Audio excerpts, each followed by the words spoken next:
Senator Risa. Madam Diskaya, saan nyo ba kinukuha yung mga coaching imported, mga luxury cars? Ang balita ko, dun sa interview mo, binili mo yung isang Rolls Royce dahil nagandahan ka sa payong. Tama ba? Sir, yes po. Samantalang, ilan yung luxury cars mo? Nasa 28 po. 28 lang. Ano, Yes. ano ito mga ito? Rolls Royce, Ferrari? I don't have a Oh, Ferrari. ano yung mga luxury cars? Lamborghini? No rin. Cadillac. Saan binili? Saan binili? Sagutin mo na. Saan mo binili? Sa dealer po. Sino dealer? Dito, local?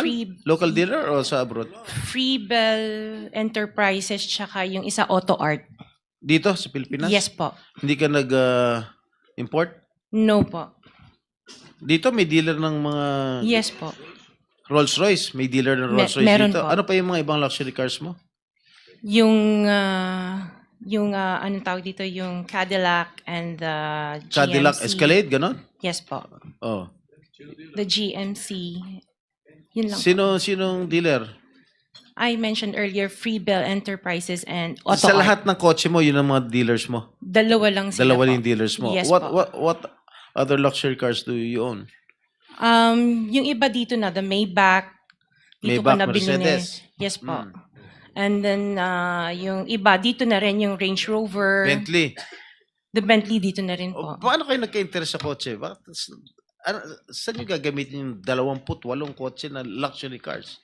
Araw-araw gusto mo Collection. palit ng kotse? No, I have 4 kids that use it all the time for them to Oh, be 4 taken to kids school. lang. O, bigyan mo tig-isa, pero 20, ilan yun? 20 ka mo? 28? 28. Opo. My God. And you bought that from the taxpayers' money? No po. Hindi po. Wag na tayo That maglokohan would be- dito.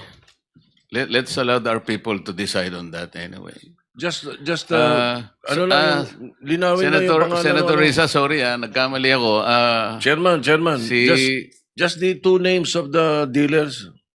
Dealer ako ng kotse, kaya ako alam yan eh. Sino yung dalawa?